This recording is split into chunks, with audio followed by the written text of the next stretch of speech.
Hello students, my name is Himanshu Sharma.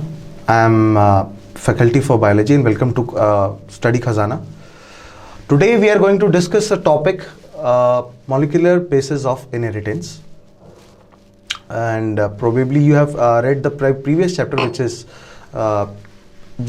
gene and its inheritance. So it is, we are going to talk about the DNA and why हमारी आँखें हमारे parents की जैसी क्यों हैं या हमारी रिलेटिव्स की जैसी क्यों हैं, specially the near ones, you know, like your grandfather and your grandmother, right. So I start with the basics. I know you are quite intelligent कि आप सब चीज़ें समझते हैं. What we are going to do, we are going to start off with the basic thing that what is DNA. If I talk about DNA as we all know is deoxyribose nucleic acid.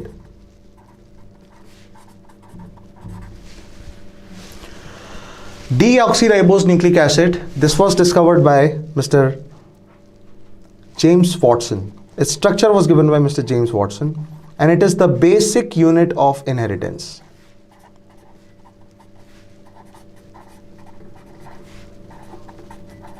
If I talk about this basic unit, for example, we have studied that, you know, we all know that cells give rise to tissues, tissues give rise to organs, organs give rise to organ system, and organ system give rise to organism. This is the basic hierarchy.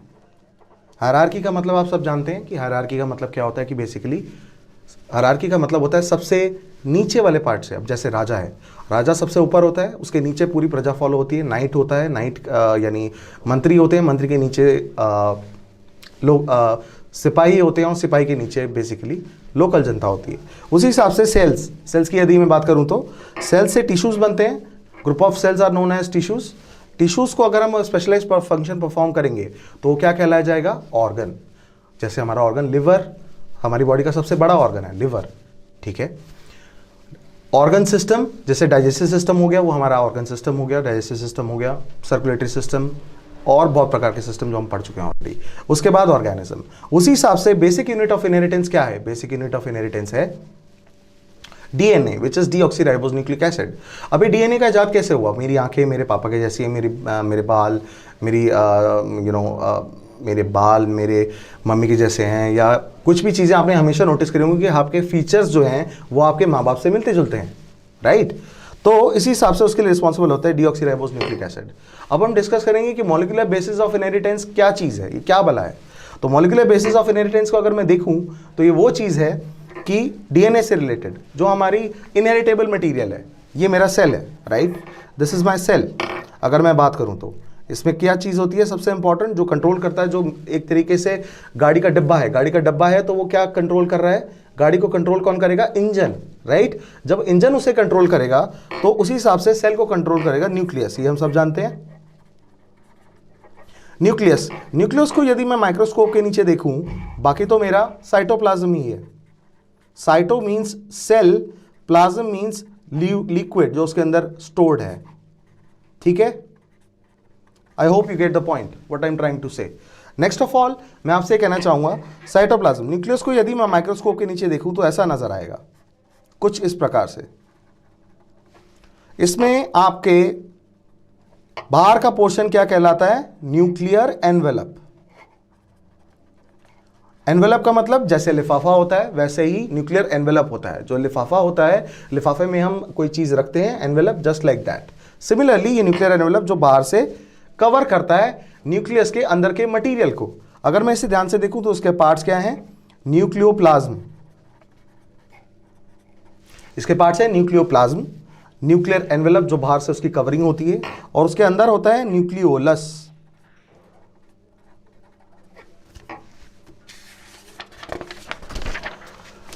यदि मैं nucleolus की बात कर रहा हूं तो अगर nucleolus को ध्यान से देखूं, फिर से मैं स्ट्रक्चर बना देता हूं ताकि आपको कंफ्यूजन ना हो.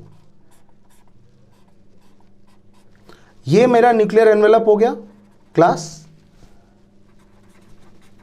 ये मेरा न्यूक्लियोलस हो गया और ये मेरा न्यूक्लियोप्लाज्म हो गया. उसी प्रकार से जिस प्रकार से साइटोप्लाज्म होता है. जब मैं इस न्यूक्लियोलस को माइक्रोस्कोप के फर्दर माइक्रोस्कोप के नीचे देखूंगा, अब हमारी डेट में आजकल क्या यूज करते हैं, इलेक्ट्रॉन माइक्रोस्कोप। तो इलेक्ट्रॉन माइक्रोस्कोप के नीचे यदि मैंने जब इसको देखा तो क्या नजर आया मुझे, कुछ इस प्रकार का स्ट्रक्चर नजर आया।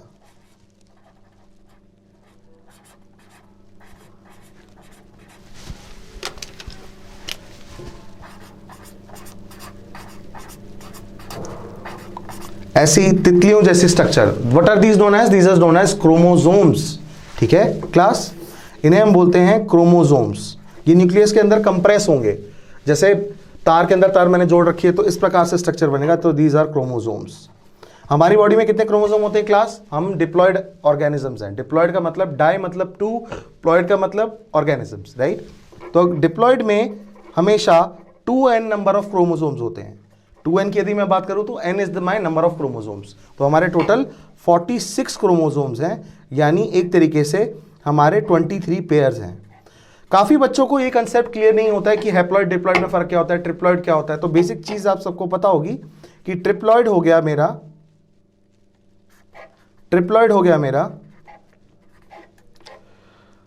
3n नंबर ऑफ क्रोमोसोम, ऐसे ही हैप्लॉइड हो गया मेरा n नंबर ऑफ क्रोमोसोम। वापस मुद्दे पे आते हैं। जब मैं इस क्रोमैटिड को माइक्रोस्कोप के नीचे देखूंगा तो वो कैसा नजर आएगा, ये क्रोमोसोम्स है। एक मेरा क्या होगा, पूरा क्रोमोसोम होगा।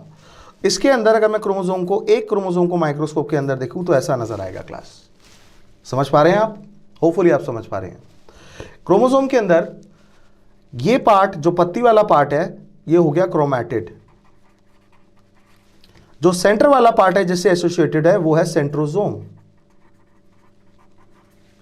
और जो ये क्रोमैटिड है, क्रोमैटिड क्या कंटेन करता है, सेट ऑफ जीन्स, जिसने ग्रेगोर जॉन मेंडल ने लास्ट चैप्टर में भी बताया, जीन एंड इट्स इनहेरिटेंस में, कि ये सेट ऑफ जीन्स को हम क्या बोलते हैं क्लास, एलील्स। सो एलील्स जो होते हैं वो इमेजिनरी होते हैं। Alleles is like their concept is imaginary, but they exist in pair. When genes are in pair, यानी 1-2 genes will exist as an allele. और मेरे फिजिकल कैरेक्टरिस्टिक के लिए कौन रिस्पॉन्सिबल है, मेरे माँ और बाप। सिमिलरली इसीलिए ये एलील क्या कंटेन करेगा, 2 पेयर कंटेन करेगा, एक मेरे माताजी से, एक मेरे पिताजी से। That is going to be an allele. ये मेरा कोई भी फिनोटिपिक कैरेक्टर क्लास, फिनोटिपिक और जीनोटिपिक हमने लास्ट लेक्चर में भी करा था। जीनोटिपिक का मतलब होता है जो जीन से एसोसिएटेड होता है, जेनेटिक लेवल पे जो चेंज होगा, यानी डीएनए में जो चेंज होगा वो जीनोटिपिक होगा। फिनोटिपिक की यदि मैं बात करता हूं तो फिनोटाइप क्या हुआ, मेरा फिजिकल कैरेक्टर जो सबको दिखता है। राइट क्लास, समझ पा रहे हैं आप। नाउ एलील से अब एक बार फिर से इसकी हायरार्की देखते हैं ठीक से। अगर मैं इसकी बात करूं तो ये मेरा क्रोमोसोम, फिर से बता देता हूं ताकि आपको क्लियर रहे क्लास। ये मेरा क्रोमोसोम ये पूरा स्ट्रक्चर है जो मैंने आपको अभी दिखाया था, एक्सप्लेन करा था। अब सेंटर में जो है वो क्या है, सेंट्रियोल, और इसके आसपास क्या कंटेन कर रहा है, काइनेटोकोर। इसके बारे में हम 11th क्लास के बारे में हम पढ़ चुके हैं पहले ही कि काइनेटोकोर क्या होता है और माइटोसिस मियोसिस में कैसे हेल्प करता है, ये आप अच्छे से समझते हैं। आप मेरा पुराना लेक्चर देखिए, उसमें आपको ये सब मिल जाएगा। काइनेटोकोर अब होता क्या है, ये काइनेटोकोर अगर आप इसको 3 डायमेंशनली सोचें, सपोज कीजिए ये पेन है, पेन की तरह इसको मान के देखिए कि ये क्रोमैटिड है, क्रोमोसोम है। सेंटर में मेरे का, इसको 3 डायमेंशनल में आप इमेजिन कीजिए। 3 फिजिक्स पढ़ते हैं, 3D आपको पता है, एक्स वाई जेड एक्सिस। तो 3 डायमेंशनल में सेंटर में मेरा क्या हुआ, सेंट्रोसोम। साइड में मेरा क्या हुआ, काइनेटोकोर। एक सेंट्रोसोम बीच में, काइनेटोकोर साइड में, 2 काइनेटोकोर, जिससे मेरा सिनेप्टिमल कॉम्प्लेक्स बनेगा। और ये क्रोमैटिड 1 2 3 4 क्रोमैटिड। ठीक है, इसके बीच में मैं आपको फिर से याद दिलाना चाहता हूं कि हमारे क्रोमोसोम कितने प्रकार के होते थे क्लास। जी बिल्कुल सही जवाब, क्रोमोसोम होते थे 4 टाइप्स के। राइट, हम ये शब्द अक्सर पढ़ते हैं, 4 टाइप्स। First is acrocentric. अगर मैं बात करूं एक्रोसेंट्रिक की तो मेटासेंट्रिक, सब मेटासेंट्रिक, टीलोसेंट्रिक एंड एक्रोसेंट्रिक। सबसे पहले स्टार्ट करते हैं मेटा शब्द से मिडल, म से मेटा, म से मिडल। तो जिनके क्रोमैटिड का शेप बराबर होगा, इक्वल होगा साइज, वो होंगे मेटासेंट्रिक। जिनका शेप अलग अलग होगा वो होंगे थोड़ा बड़ा, ऊपर वाला थोड़ा बड़ा, नीचे वाला थोड़ा छोटा, दैट इज सब मेटासेंट्रिक। जो और थोड़ा छोटा होगा वो क्या होगा, एक्रोसेंट्रिक। ऊपर वाले पोर्शन की हम बात कर रहे हैं, दोनों में से एक पेयर, ये दोनों पेयर हैं, तो दोनों में से एक पेयर छोटा होगा तो वो होगा एक्रोसेंट्रिक।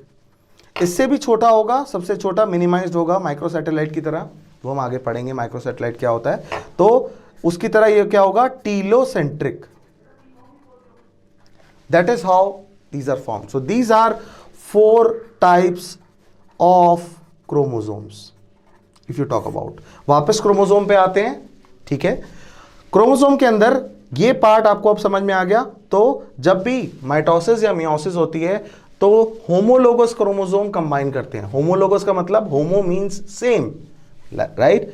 होमोलोगस का मतलब होमो means same, लोगस means organs, right. सो जिसके सेम पेयर होंगे, जैसे मेटासेंट्रिक मेटासेंट्रिक से ही जुड़ेगा, टीलोसेंट्रिक टीलोसेंट्रिक से ही जुड़ेगा, एक्रोसेंट्रिक एक्रोसेंट्रिक से ही जुड़ेगा, और सब मेटासेंट्रिक से ही जुड़ेगा।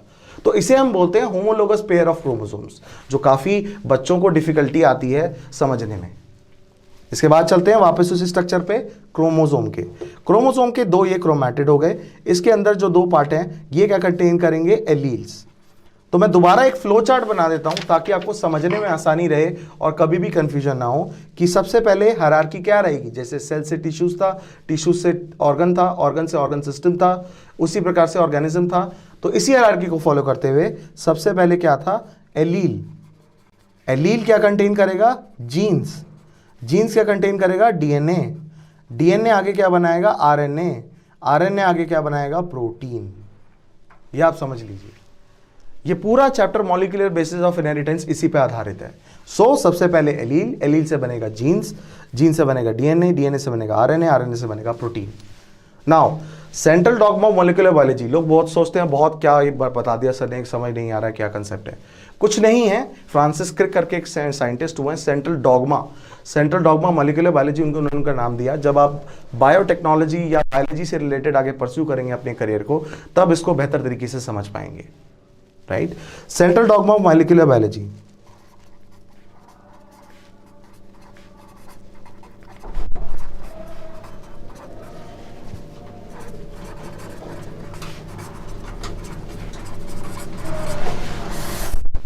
अगर मैं सेंट्रल डॉगमा मॉलिक्यूलर बायोलॉजी की बात करूं तो सबसे पहले क्या है central dogma molecular biology, DNA से आरएनए बनना। DNA is deoxyribose nucleic acid, right. RNA is ribonucleic acid, then protein. Class जैसे आता है अल्फाबेटिकल ऑर्डर में, सी पहले आता है, एल बाद में आता है, तो डीएनए से आरएनए बनने के प्रोसीजर को हम बोलते हैं ट्रांसक्रिप्शन।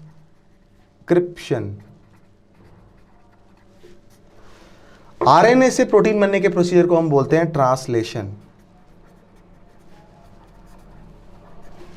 राइट। और डीएनए से वापस डीएनए के बनने को बोलेंगे reverse transcription, reverse translation, replication. DNA से वापस डीएनए के बनने को क्या बोलेंगे, रेप्लिकेट करना, यानी एक ही चीज को मैं दोबारा बना दूंगा। जैसे मैंने लिखा, आप लिखिए a plus B is equal to C, तो a plus B is equal to C लिखा तो वो भी वही चीज रहेगी। तो उसको रेप्लिकेट कैसे करेंगे, a प्लस बी हमेशा c के बराबर रहेगी, वही चीज मैंने दोबारा लिख दी। उसी तरीके से डीएनए के वापस डीएनए को बनने को बोलेंगे डीएनए रेप्लिकेशन। डीएनए से आरएनए बनने के प्रोसीजर को हम क्या बोलेंगे, ट्रांसक्रिप्शन। और क्योंकि सी पहले आता है तो याद रखने का तरीका, सी पहले आएगा तो ट्रांसक्रिप्शन, आरएनए से प्रोटीन आएगा तो वो बनेगा ट्रांसलेशन। क्लास बेसिक चीज मैं आपको एक और बताना चाहूंगा इस चीज के अंदर, दैट इज हमारी जो बैलेंस डाइट होती है क्लास, जो बेसिक बच्चों को प्रॉब्लम रहती है बैलेंस डाइट। बचपन से हम पढ़ते आ रहे हैं कि बच्चों बैलेंस डाइट खाओ, हेल्दी रहो। तो इसका रीजन क्या है, क्यों ये कहते हैं। अब आप ये समझ रहे हैं कि सबसे पहले बैलेंस डाइट में क्या आता है, कार्बोहाइड्रेट्स। ये सब मैं इसलिए पढ़ा रहा हूं ताकि आपके बेसिक्स जो हैं वो क्लियर हो जाएं, आपका समय कम लगे और आप एक ही चैप्टर को अच्छे तरीके से विजुअलाइज करने की क्षमता रखें। That's all. Carbohydrates, fats, vitamins, minerals,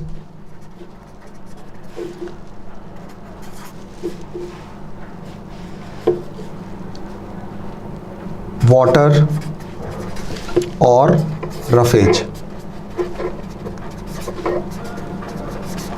यदि मैं इसकी बात करूं तो कार्बोहाइड्रेट्स हमको किससे मिलते हैं? कार्बोहाइड्रेट्स में हमारे मोनोसैकेराइड्स भी आते हैं। जब हम बायोकेमिकल प्रोसेसेस पढ़ेंगे क्लास 11th के, तब आपने शायद मेरी पुरानी वीडियो देखी होगी, तो उसमें देखा होगा आपने कि कार्बोहाइड्रेट्स क्या होते हैं। कार्बोहाइड्रेट्स जैसे ग्लूकोज, या आप केमिस्ट्री में क्लास 12th में भी पढ़ेंगे, ग्लूकोज, फ्रक्टोज, लैक्टोज, सारे कार्बोहाइड्रेट्स होते हैं। तो इनको ऐसे समझिए कि ये पूरी दीवार है या दीवार है, ठीक है। ये ईंट के ऊपर ईंट मैंने लगाई हुई है, ईंट के ऊपर ईंट मैंने लगाई हुई है, समझ रहे हैं? विजुलाइज कीजिए। क्लास विजुलाइज करेंगे तो आप अच्छे से अंडरस्टैंड कर पाएंगे किसी भी कंसेप्ट को। अगर आपके दिमाग में पिक्चरिस्टिक मूवी रहेगी तो आप ध्यान से समझ पाएंगे इन चीज़ों को। तो ये ब्रिक के ऊपर ब्रिक है। ब्रिक को, ये पूरा ब्रिक वॉल मैं क्या बोलूँगा, ये पूरी ब्रिक वॉल होगी मेरी पॉलीमर। पॉली का मतलब मैनी, मर का मतलब यूनिट, पॉलीमर। तो मेरा कार्बोहाइड्रेट क्लास क्या हो गया? पॉलीमर। और मेरा इसका मोनोमर क्या होगा? मोनो मीन्स सिंगल, मर मीन्स यूनिट। अगेन वही चीज है, सिर्फ लैटिन भाषा का प्रयोग करके चीजों का फेरबदल किया है, चीजें वही हैं। Biology is not a science to be crammed, it is a science to be understood. इस बात को दिमाग में बिठाइएगा। रिसर्च इसीलिए ये साइंस का विषय रखा गया है, बजाय रटने के। नेक्स्ट, बैलेंस डाइट की यदि मैं बात करूं तो मोनो मीन्स सिंगल, मर means unit, poly means many, मर मीन्स यूनिट। तो कार्बोहाइड्रेट मेरा क्या हुआ क्लास? पॉलीमर। इसमें मोनोमर मेरा क्या होगा? ग्लूकोज, जो कि एक रिड्यूसिंग, नॉन रिड्यूसिंग शुगर है, जो कि एक नॉन रिड्यूसिंग शुगर है। नॉन रिड्यूसिंग यानी जिसकी फर्दर रिडक्शन नहीं हो सकती। और आप ये अच्छे से तरीके से जानते हैं कि आप केमिस्ट्री स्टूडेंट हैं, तो ये जानते होंगे कि नॉन रिड्यूसिंग क्या होता है? जिसकी फर्दर रिडक्शन नहीं होती। रिडक्शन यानी एडिशन ऑफ हाइड्रोजन। तो बेसिकली ग्लूकोज क्या है? उससे ज़्यादा नहीं टूटेगा। तो अगर मैं पूरी दीवार की बात करूं तो पूरी दीवार मेरी क्या है? कार्बोहाइड्रेट। और ये सिंगल दीवार क्या हुई? ग्लूकोज, जो फर्दर रिड्यूस नहीं होगा। और अगर फर्दर ये टूटेगा भी, टूटना ही हो गया एक तरीके का रिडक्शन, बॉन्ड का ब्रेक होना, तो कार्बन डाइऑक्साइड और वाटर में और बहुत सारी एनर्जी में रिलीज होगा, जो कि एक एक्सोथर्मिक प्रोसेस है। क्लास हमें जानते हैं सब केमिस्ट्री में कि एक्सोथर्मिक क्या होता है? जिसमें एनर्जी प्रोड्यूस होती है, that is exothermic reaction. So carbohydrate का मोनोमेरिक यूनिट क्या होगा क्लास? ग्लूकोज। फैट्स का या मोनोसैकेराइड, मोनो का मतलब सिंगल, सैकेराइड का मतलब शुगर, राइट? क्योंकि कार्बोहाइड्रेट्स मेरे क्या हैं? शुगर ही हैं। हालांकि वो खाने मुझे मीठे नहीं लगते कई बार, जैसे स्टार्च हो गया, सेल्यूलोज हो गया, तो ये मीठे नहीं लगते हैं, लेकिन they are basically sugars. So monosaccharide और mono sugar, mono single sugar. वैसे ही हमारा डाइसैकेराइड होगा, ट्राइसैकेराइड होगा। डाई और ट्राइसैकेराइड को हम क्या बोलते हैं? ओलिगोसैकेराइड। ओलिगो का मतलब मैनी, सैकेराइड का मतलब शुगर। ठीक है क्लास? ऐसे ही हमारा फैट मॉलिक्यूल है। अब सेकंड नंबर पे आते हैं, कार्बोहाइड्रेट हो गया। फैट हमें क्या देते हैं क्लास? एनर्जी। ये हम बचपन से पढ़ते आ रहे हैं, right? I hope you understand that कि कार्बोहाइड्रेट और फैट हमें एनर्जी देते हैं, तो ये हमारे मेन सोर्सेज ऑफ एनर्जी हैं। फैट की कैलोरीफिक वैल्यू हमेशा ज़्यादा होती है, कार्बोहाइड्रेट की कम होती है, और अल्कोहल की सबसे ज़्यादा होती है, राइट? नाउ फैट जब ब्रेक होगा तो वो कितने मॉलिक्यूल्स में ब्रेक होगा? फैट ब्रेक होगा 3 मॉलिक्यूल ऑफ फैटी एसिड में, FA stands for fatty acid, plus 1 molecule of glycerol में क्लास। ठीक है, 3 मॉलिक्यूल्स ऑफ फैटी एसिड और 1 मॉलिक्यूल ऑफ ग्लिसरॉल। तो अगर मैं इस पूरी ब्रिक की बात करूं, पूरी वॉल की बात करूं, तो इससे एक ब्रिक जो है वो 3 फैटी एसिड का बना होगा और 1 ग्लिसरॉल का बना होगा। Glycerol, as you all know, is the molecular formula CH2OH, CHOH, CH2OH, that is glycerol. या आप केमिस्ट्री में भी पढ़ेंगे जब आप केमिस्ट्री के फाइनल चैप्टर्स यानी ऑर्गेनिक के चैप्टर्स पढ़ेंगे। विटामिन्स की यदि मैं बात करूं तो विटामिन्स क्या होते हैं क्लास? विटामिन्स के मोनोमेरिक यूनिट होते हैं कोफैक्टर्स। इसके बारे में हम बाद में डिटेल में करेंगे। कोफैक्टर्स, मोनोमेरिक, पॉलीमर क्या हुआ मेरा? विटामिन्स। मोनोमर क्या हुआ? कोफैक्टर्स। ऐसे ही मिनरल्स का क्या हुआ? Metal, non metal ions, complexes. ठीक है क्लास? अब इसमें डिटेल में करते हैं। मिनरल्स का मतलब क्या हुआ? Metals, non metal ions and complexes, right? ये हम क्यों बोला metal non metal ion? Metal होते हैं electro positive element, non metal होते हैं इलेक्ट्रो नेगेटिव एलिमेंट। जब भी मैं कहता हूं कि आप हमेशा रोजमर्रा की जिंदगी में देखते होंगे कि सॉरी, रोजमर्रा की जिंदगी में देखते होंगे कि आपका किसी की वीक्स फ्रैक्चर हुआ है तो उसे बोला जाता है अंडे खाओ और दूध पियो। उसमें क्या होता है क्लास? कैल्शियम। ठीक है, तो वो मेरे मिनरल्स होते हैं, लेकिन मिनरल्स किस फॉर्म में प्रेजेंट हो गए मोनोमेरिक में? Calcium phosphate, calcium carbonate, calcium sulphate. तो ये मेरे क्या हुए? कंपाउंड, जिनका एक स्पेसिफिक केमिकल फॉर्मूला होता है, उसी को टूट के मिनरल आयंस बनते हैं। तो अल्टीमेटली क्लास मेरा मोनोमेरिक यूनिट क्या हुआ? मिनरल्स का। अब आप समझ